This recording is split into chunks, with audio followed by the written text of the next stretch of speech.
القديم قبل بعثة النبي صلى الله عليه وسلم لم يكن هناك تاريخ هجري. Пайгамбар саллаллаху алейхи вассалам келгенге чейин илгери ушундай хижри боюнча деген тарых жок эле, календар жок эле. لا يوجد تاريخ.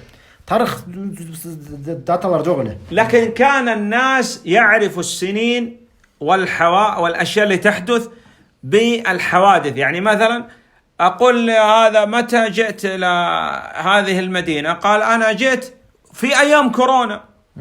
Илгери жыл санактаганда жүргүбүзгөн дейт. Бир кайсы бир окуялар болгон болсо, кайсы бир жылда ошентип анан жылды атап коюшат эле. Мисалы баланча адамдан сураса, сен кайсы күнү бул шаарга келдиң десе, мына корона вирус тарап аткан учурда ошол убакта деп анан ошентип жылга атап коюп коет, аташып коет. أقول له متى تزوجت؟ Мисалы баланчадан сурай, сен качан үйлөнгөнсүң деп. يقول يوم كان حرب الخليج مثلا.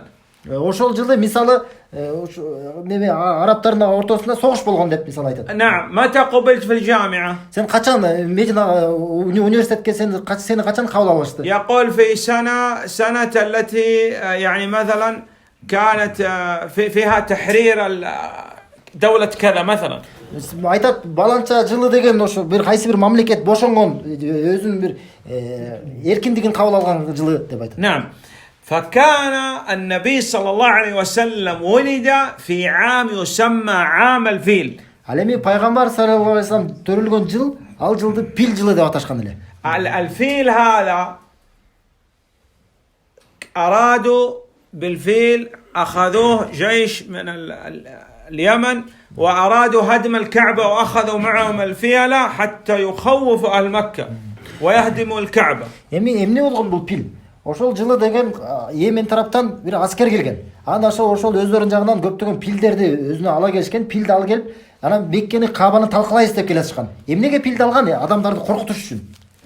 الله سبحانه وتعالى حمى هذا البيت. Эми Аллах таала болсо бул үйдү, Меккени бул өзү сактап калды. لم يبقى أحد من هذا الجيش. Жана ал аскерден, ушу келип жаткан аскерден эч кимиси калган жок. الله سبحانه وتعالى قدر أن النبي صلى الله عليه وسلم يولد في هذا العام.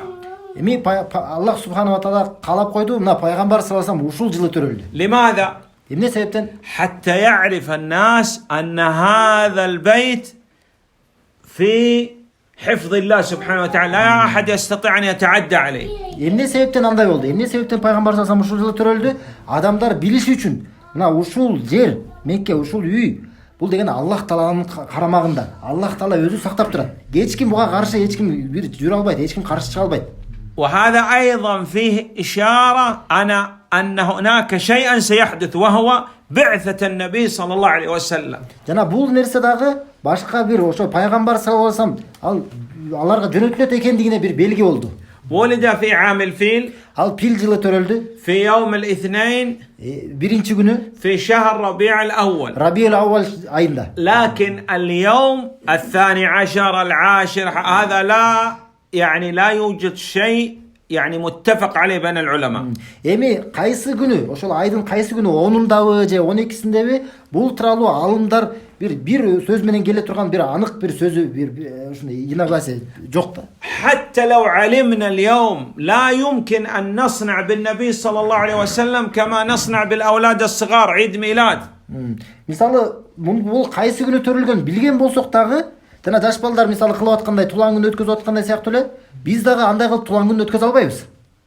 أو نجعل مولد النبي صلى الله عليه وسلم مثل ما يصنع اليهود والنصارى. Же болбосо пайгамбар саллаллаху алейхи вассалам тулаан күнүн ошол жана христиан менен жөөттөр, иудейлер өткөргөндөй сыяктуу биз дагы андай кылып өткөрө албайбыз.